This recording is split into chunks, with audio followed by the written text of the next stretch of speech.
In the very core of the British royal family, something unprecedented is unfolding. At the tender age of 12, Prince George of Wales, the boy who will one day sit on the throne, is being gently but deliberately ushered onto the public stage far sooner and far more visibly than any recent heir.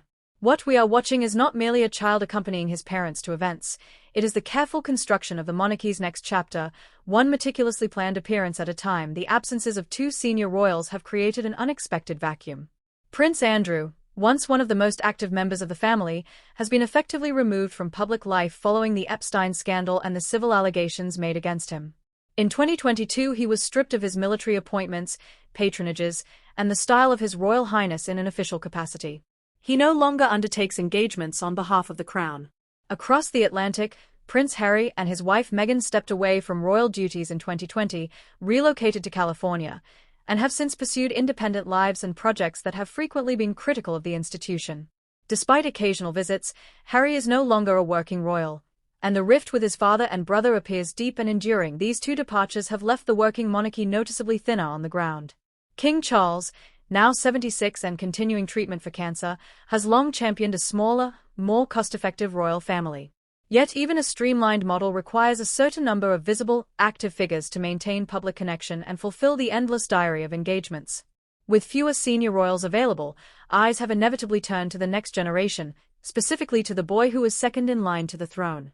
The most striking illustration of this shift came on the 8th of November when Prince George attended the Royal Festival of Remembrance at the Royal Albert Hall. Notably, his father Prince William was thousands of miles away on an official visit to Brazil. In William's absence, it was George, standing solemnly beside his mother Catherine, who represented the Wales family at one of the most poignant and high-profile events in the royal calendar. The festival honors Britain and the Commonwealth's war dead. It is steeped in tradition and emotion. For a 12-year-old to take such a prominent position at an occasion of this gravity is virtually without modern precedent. Observers noted how carefully Catherine guided her eldest son through the evening. She walked slightly ahead at times, subtly indicating where he should stand, when to bow his head, how to observe the 2-minute silence with the correct solemnity. Royal commentator Richard Eden described it as Catherine leading the way with great gentleness, giving George a masterclass in royal bearing in real time. The young prince, dressed in a navy suit and tie, appeared attentive and composed throughout the service, an impressive display of focus for any child in such a public and emotionally charged setting. This was not an isolated occurrence. George's public curriculum has been expanding steadily and strategically over the past year. In May, he attended a Buckingham Palace garden party marking the 80th anniversary of VE Day, where he spent time speaking with Second World War veterans. Witnesses remarked that he did not simply offer polite handshakes, he asked thoughtful questions and listened intently to stories of sacrifice from men and women in their 90s. Again, the maturity on display drew comment from those present. His love of football has provided another natural avenue. In April, he accompanied his father to Paris to watch Aston Villa play Lille in the UEFA Europa Conference League quarter-final. He has attended FA Cup finals, European Championship matches, and numerous Aston Villa games at Villa Park, often beaming with excitement alongside William. These outings may appear relaxed and father-son in nature, yet they serve a dual purpose. They normalize the presence of cameras and crowds for George while allowing the public to see a relatable, sport-loving schoolboy rather than a remote figure in palace corridors. Royal experts are unambiguous about what is happening. Richard Eden has described George as the new royal in training, stepping into a space created by the effective removal of Andrew and the self-imposed exile of Harry. This is not, insider stress, a case of a child being pushed unwillingly into the limelight.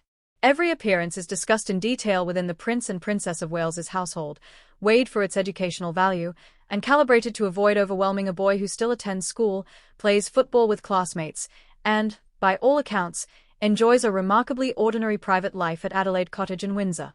Nevertheless, the acceleration of George's preparation has prompted debate. Some child protection advocates and commentators argue that no 12-year-old should bear the weight of such public expectation. They point to the intense scrutiny that will only grow more suffocating as he approaches adulthood. Every school exam result, every teenage romance, every off-the-cuff remark dissected by millions. Others counter that a gradual, carefully managed introduction is infinitely preferable to the abrupt immersion faced by previous generations. Prince William himself was largely shielded until university age, only to be thrust into full-time royal life shortly afterwards.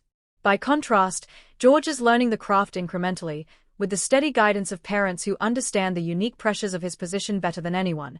There are also questions of fairness within the Wales family itself. Princess Charlotte and Prince Louis, third and fourth in line respectively, make far fewer solo appearances.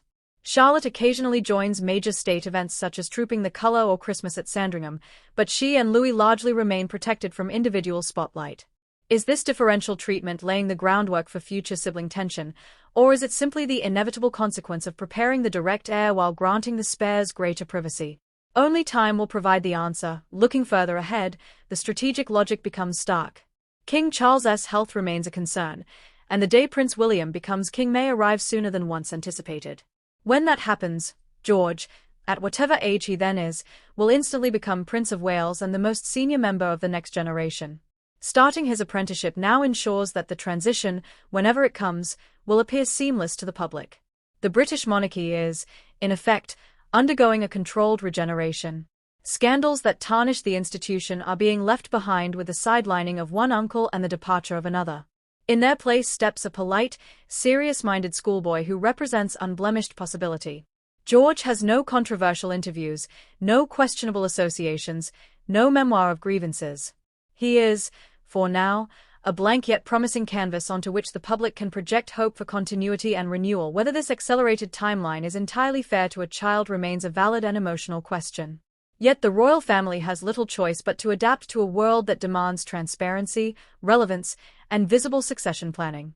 In Prince George, they have a young figure who already seems instinctively to understand the gravity of his destiny while still retaining the innocence of childhood. The balance is delicate, and the stakes are enormous. As the months and years unfold, the country will watch George grow in public, learning when to smile, when to be solemn, how to comfort the bereaved, how to represent 1,000 years of history with humility and grace. The palace hopes that by the time he reaches adulthood, the British people will not only accept him as their future king but feel they have accompanied him on the journey. For now, the transformation is only beginning. A 12-year-old boy stood quietly at the Royal Albert Hall on a November evening, poppies pinned to lapels around him, and in that simple act signaled that the next era of the British monarchy has already taken its first, tentative steps into the light.